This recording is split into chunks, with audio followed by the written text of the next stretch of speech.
A motorcycle rumbled into the lot. The biker wore a black leather jacket with patches Sarah couldn't quite read. His beard was thick and grey, his arms covered in tattoos. Normally she'd walk the other direction, but the man in the sedan was getting out of his car now, moving toward them with purpose. Her hands shook as she fumbled with her car keys.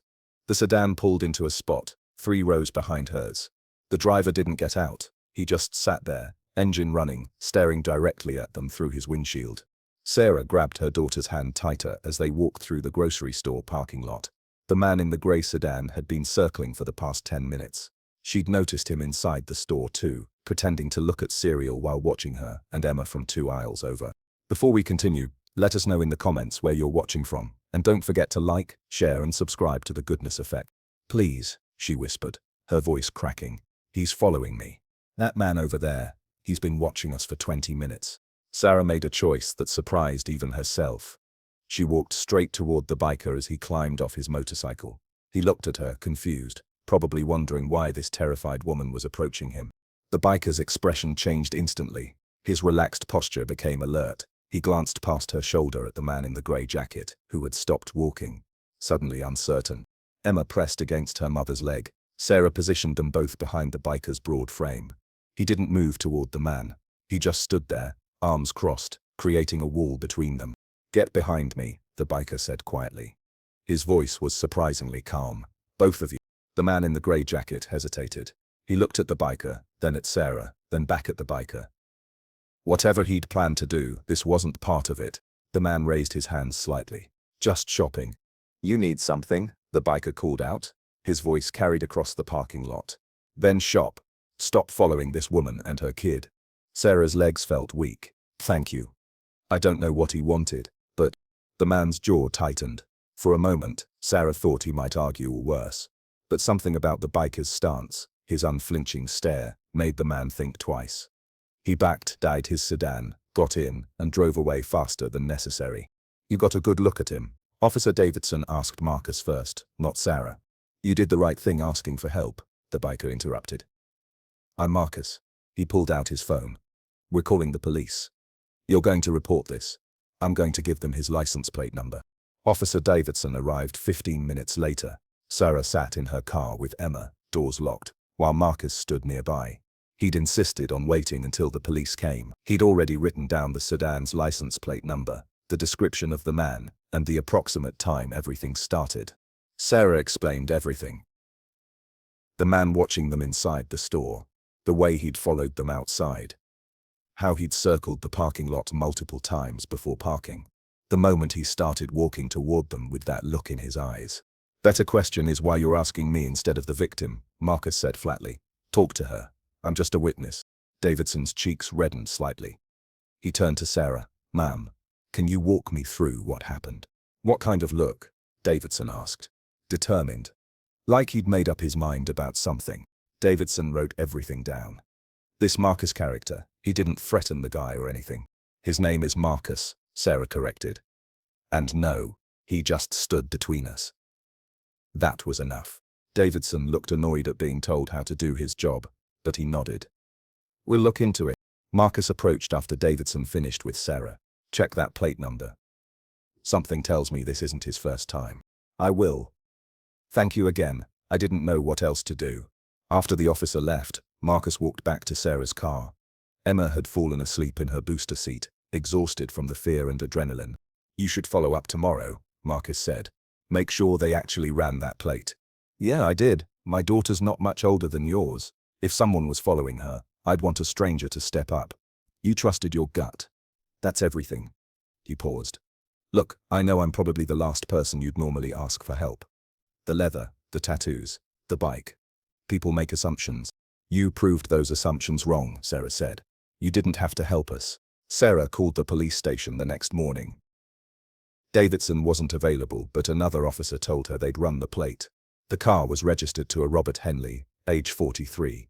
No outstanding warrants, no prior arrests. He handed her a piece of paper with a phone number. "That's the non-emergency line for the police station. Call them tomorrow. Be a squeaky wheel until they take this seriously." Marcus started his motorcycle. The engine roared to life, and he rode away without looking back. Sarah sat there for a long moment, staring at the license plate number he'd written down for her. She'd take a photo of it with her phone, just in case. "So that's it?" Sarah asked. "He followed us, scared us, and nothing happens?" "Ma'am, he didn't actually commit a crime. Following someone in a public place isn't illegal unless we can prove intent to harm. He was stalking us." "Can you prove that? Did he say anything threatening? Did he touch you or your daughter?" The officer sighed. "File a restraining order if you want, but you'll need more evidence that he's a genuine threat. One incident in a parking lot probably won't be enough for a judge." Sarah's frustration built. "So I'm supposed to wait until he does something, until he hurts us?" She hung up feeling helpless. Emma was at her grandmother's house for the day, giving Sarah time to think. She pulled up Robert Henley's name on social media. There were dozens of people with that name, but only one in their area. His profile was mostly private. But his profile picture showed a man who matched the description. Grey jacket, cold eyes. "Sarah? It's Marcus. From yesterday. Officer Davidson gave me your number. Hope that's okay." Her phone buzzed. Unknown number. She almost didn't answer, but something made her pick up. "How did he?" "I called the station this morning to check on the case. Asked if they'd followed up. When they gave me the runaround, I insisted they connect me with you. They told me there's nothing they can do." "Yeah, I got the same speech. That's garbage, by the way. They're lazy." He paused. "Look, I know this sounds strange, but I did some checking. Robert Henley's been fired from 3 jobs in 2 years. Each time involved complaints from female co-workers about inappropriate behavior." "How did you find that out?" "I have friends who know things. One of them works in HR at his last company." "This guy's a problem, Sarah. The system just hasn't caught up with him yet." Sarah felt cold. "What am I supposed to do?" "Be careful. Change your routine. Don't go to that grocery store for a while. Park in well-lit areas. Keep your phone charged. And if you see him again, anywhere, you call 911 immediately." "You really think he'll try again?" The thought made Sarah's stomach turn. Marcus went quiet for a moment. Guys like this don't just stop. They escalate or they move on to easier targets. You fought back by asking for help. That might have scared him off, or it might have made him more interested. 3 days passed without incident. Sarah started to relax. Maybe Marcus was wrong. Maybe Robert Henley had moved on. Her hands froze on the buckle. Robert sat in the driver's seat, watching. He didn't try to hide it this time. He wanted her to know he was there. It was parked outside Emma's daycare. Sarah had just picked up her daughter and was buckling her into the car seat when she noticed it. Same make, same model, same license plate. Then she saw the grey sedan again. She called Marcus first, not 911. She didn't know why. Maybe because the police hadn't taken her seriously before. Maybe because Marcus had actually helped. Sarah's fingers trembled as she finished buckling Emma. She got into the driver's seat and locked the doors. Her phone was already in her hand. "He's here," she said when he answered. "At my daughter's daycare." Same car, same man. "Start driving. Go somewhere public. A police station would be best. I'm calling 911 right now on another phone. Don't hang up with me." "Are you in your car? Doors locked?" "Yes. I know. I'm on with 911. They're dispatching units now. Keep driving. Don't go home. Head toward Main Street. There's a fire station 2 blocks past the library." Sarah started her car. Her hands shook so badly she could barely grip the steering wheel. The grey sedan pulled out behind her. He wasn't even pretending to be subtle anymore. "He's following us," Sarah said. "Marcus, he's right behind me." "It's okay, baby," Sarah lied. "We're just going for a drive." Emma started crying in the back seat. She could feel her mother's fear even if she didn't understand it. The grey sedan stayed 3 car lengths behind her. Robert made no attempt to close the distance or force her off the road.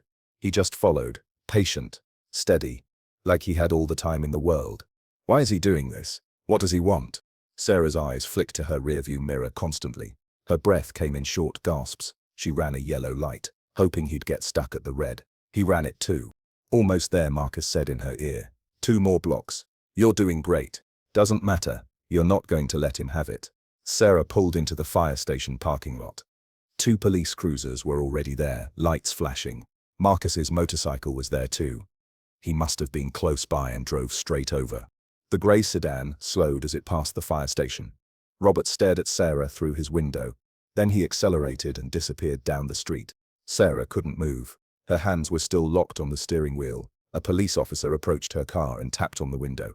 She jumped. Ma'am, I'm Officer Chen. You're safe now. Can you step out of the vehicle? Sarah's legs barely held her weight. Marcus was talking to another officer, pointing down the street where Robert had gone. An APB had already gone out. Every cop in the area was looking for that grey sedan. Officer Chen took Sarah's statement. Same man, same car. This time with a witness who could confirm the stalking behavior. This time with proof. Marcus walked over after Chen left. You okay? We'll find him, Chen promised. This is enough for an arrest now. 2 incidents, witness testimony, pattern of behavior. He's done. No, but we're alive. She looked at Emma, still crying in the car seat. I need to get her home. How did you get here so fast? Not yet. Wait until they catch him. Could be 10 minutes. Could be an hour. But you don't go home until he's in custody. Marcus hesitated. I've been kind of keeping an eye on things. Not stalking you, I swear. Just checking in. I drove by your place this morning. Drove by the daycare this afternoon. Wanted to make sure he hadn't come back. That's above and beyond for a stranger. You're not a stranger anymore, and like I said, I have a daughter. I know what it's like to be scared for your kid. 37 minutes later, Officer Chen got a call. They'd found Robert Henley. He'd been pulled over 6 miles away. When officers searched his car, they found a notebook. Inside were details: date Sarah, her address, her work schedule, Emma's daycare location, photos taken from a distance. They waited in the fire station. Firefighters brought Emma juice and crackers. Someone found a coloring book. The little girl calmed down gradually, distracted by the big red trucks. He's been following you for weeks, Chen told her. Long before the grocery store, you probably never noticed until that day. Sarah felt sick. Weeks. This man had been watching her family for weeks.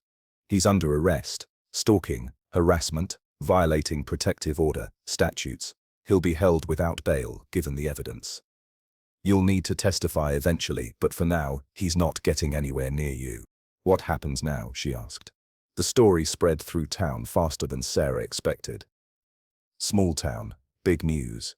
Woman and child saved from stalker by local biker. The newspaper ran it on the front page. Local TV picked it up. Within days, everyone knew Marcus's name. People started approaching him in the grocery store, at the gas station, on the street. They thanked him. They shook his hand. They told him he was a hero. Marcus hated every second of it. I'm not a hero, he told Sarah when she came by his auto repair shop. I just did what anyone should do. But most people wouldn't. That's the difference. The shop was small, but well organized. Motorcycles in various states of repair lined the walls. The smell of motor oil and metal filled the air. Marcus wiped his hands on a rag, uncomfortable with the attention. And you? She's okay, nightmares for the first few nights, but they're getting better. Her therapist says kids are resilient. How's Emma? He asked. I know. Logically, I know that. But fear isn't logical. He can't hurt you now. Sarah paused. I'm dealing with it. Knowing he's locked up helps. Knowing he had all that information about us, though, that's hard to shake. Don't care. You call me. You've already done so much. Marcus nodded. He understood that better than most people realized. If you need anything, you call me. I mean that. Robert Henley was looking at years in prison. Sarah's willingness to report, to fight back, gave them courage to do the same. The prosecutor built a case that went beyond simple stalking, pattern of behavior. Multiple victims. The potential charges grew more serious. Over the following weeks, something unexpected happened. Other women started coming forward. Robert Henley hadn't just targeted Sarah. There were 3 others in neighboring towns, women who'd felt watched, who'd seen his hair in strange places, who'd convinced themselves they were being paranoid. The preliminary hearing was scheduled for 6 weeks after his arrest. Sarah would have to testify. The thought terrified her, but she knew it was necessary. The night before the hearing, Marcus called. You ready for tomorrow? As ready as I can be. I do, but this isn't about attention. This is about you feeling safe enough to tell your story. I thought you hated the attention. You need someone there? I can come. Sit in the gallery. You don't have to face him alone. The courthouse was smaller than Sarah expected. The wooden benches, the fluorescent lights, the American flag in the corner. Everything felt both official and ordinary at the same time. Sarah felt tears prick her eyes. Thank you. Yes. I'd like you there. Robert Henley sat at the defense table in an orange jumpsuit. He looked smaller than Sarah remembered, less threatening behind the shackles and guards. But when he turned and looked at her, she saw the cold calculation in his eyes. The prosecutor called Sarah to the stand. She told her story clearly, without embellishment. The grocery store parking lot. The fear, the decision to ask Marcus for help. Then the second incident at the daycare, the chase. The notebook full of her private information. Marcus sat 3 rows behind the prosecution table. He wore a clean shirt instead of his usual leather jacket. His presence steadied her. Robert's lawyer tried to make her seem unreliable, suggested she'd overreacted, implied that his client was simply in the same places at the same times by coincidence. Is it coincidence that he had photos of my daughter? Sarah asked. Is it coincidence he knew her daycare schedule? The lawyer had no good answer for that. Marcus testified next. He corroborated Sarah's account, described Robert's behavior in the parking lot, the way he'd backed down only when confronted. Marcus's testimony was calm, factual, and devastating to the defense's theory of innocent coincidence. The other victims testified too. Each told similar stories, being watched, followed, photographed, without consent. The pattern was undeniable. Mr. Henley, the evidence against you is substantial and disturbing. You systematically stalked multiple women over an extended period. You invaded their privacy, threatened their safety, and caused significant emotional distress. Bail is denied. This case will proceed to trial, where I expect the prosecution will pursue the maximum penalties available under law. The judge listened to everything. When the final witness finished, he didn't need long to make his decision. Outside the courthouse, reporters waited. Sarah had expected this and prepared a short statement. Robert's face showed no emotion. He was led out of the courtroom without looking at anyone. Sarah felt something release in her chest. It wasn't over yet.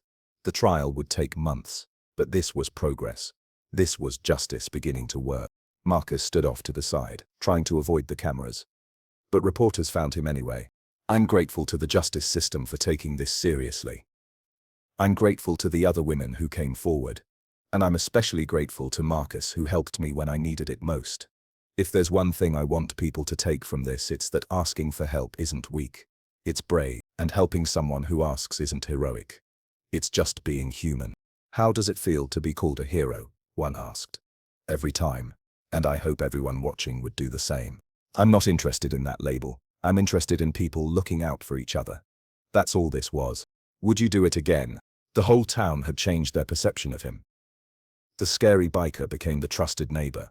His auto shop saw an increase in business. People stopped crossing the street when they saw him coming.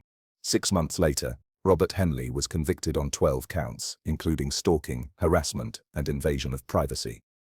He received 8 years in prison. Sarah attended the sentencing with Emma, now old enough to understand that the bad man couldn't hurt them anymore.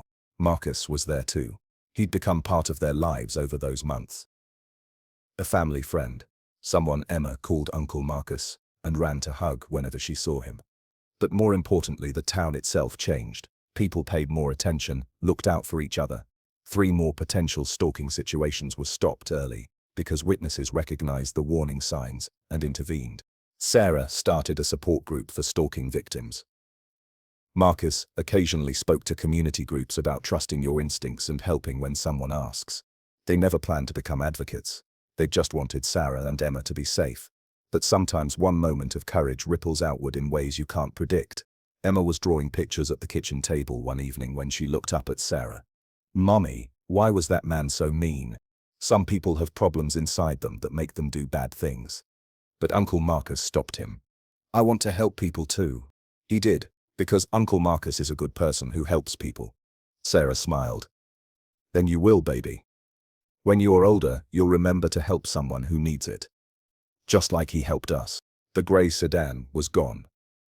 Robert Henley was locked away, and a town that once judged people by their appearance learned to judge them by their actions instead. The scared single mom who whispered for help, and the biker who answered, had changed everything without meaning to. Sometimes the bravest thing you can do is ask for help.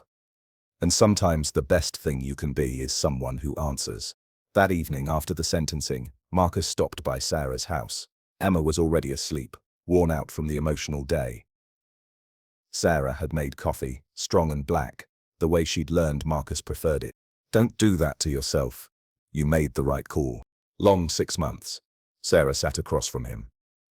I keep thinking about what would have happened if I hadn't asked you for help that day. If I'd just gotten in my car and tried to leave. Long day, he said, settling into the kitchen chair. Marcus leaned forward. Then you would have found another way. You're stronger than you think. I just happened to be the tool available at that moment. Sarah shook her head. You're more than a tool. You stayed involved. You didn't have to do any of that. But what if you hadn't been there? What if I'd been completely alone? The guy cornered Rachel in a parking garage, tried to grab her. She fought him off, kicked him hard enough that he backed down, but she was terrified, had panic attacks for months. Janet finally believed her then, but the damage was done. Rachel didn't trust her mother to protect her anymore. My daughter Rachel, she's 22 now, lives 3 states away. Marcus stared into his coffee. When she was 15, some guy twice her age started hanging around her school, waiting for her, following her home.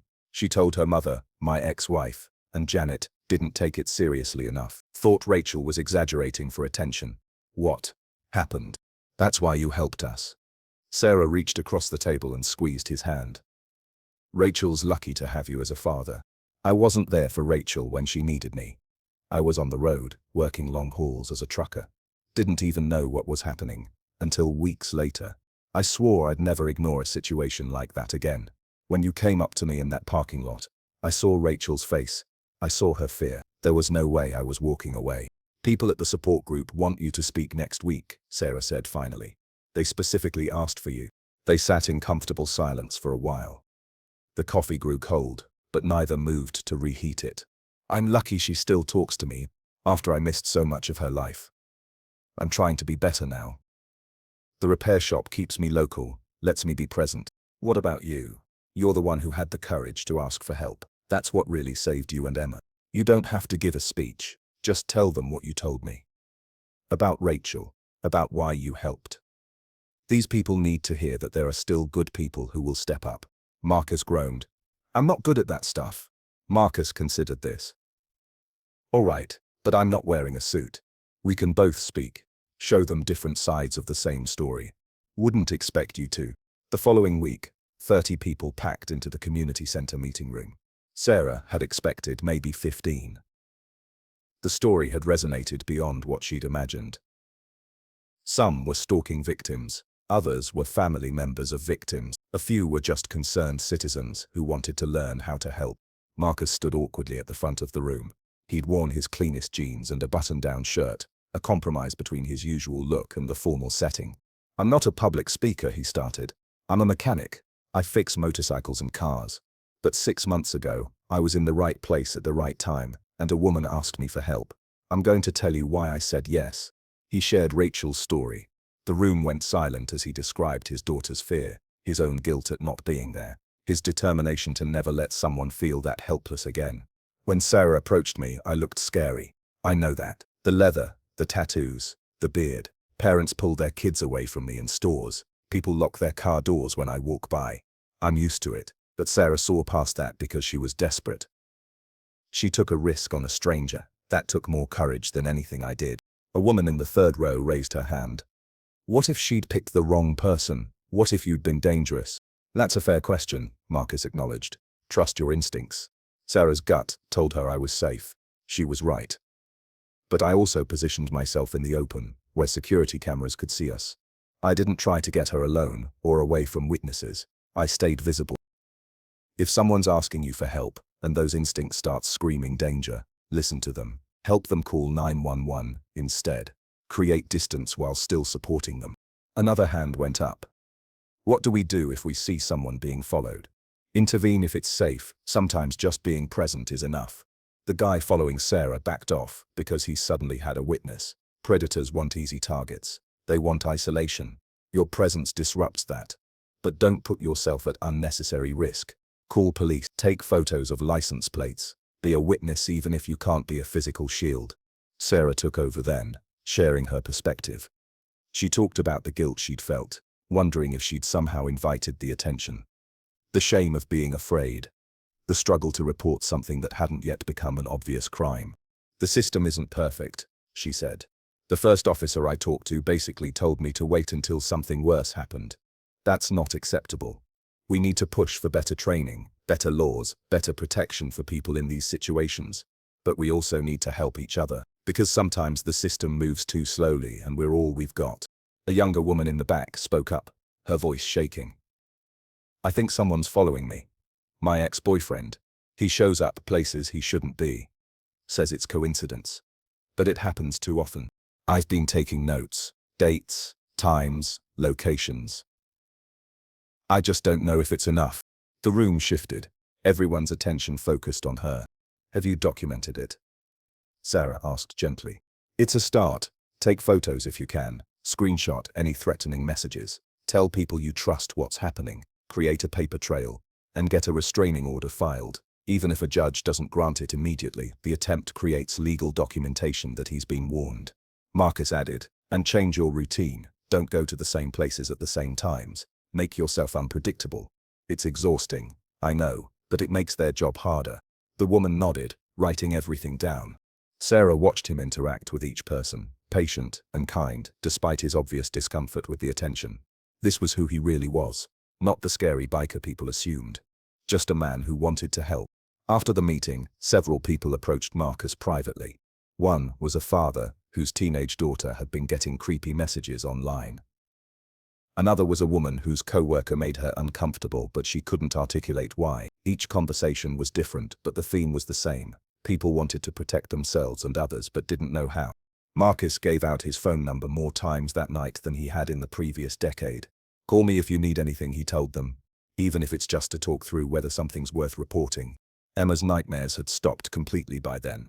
She'd started drawing pictures of motorcycles and showing them to Marcus, who hung each one in his shop. Customers would ask about them, and he'd explain they were from his friend's daughter. Some of those customers had heard the story. They'd nod, with understanding and respect. 2 months later, 3 people from that support group meeting called Marcus. Each had seen something suspicious and wanted advice on how to intervene safely. He walked them through it, helped them make the right calls, bend properly, support the victims without putting themselves in danger. A network was forming. People who looked out for each other, who didn't assume someone else would handle it, who understood that sometimes being a good person meant being uncomfortable for a few minutes to keep someone else safe. Sarah went back to work part-time, having taken months off to deal with the trial and recovery.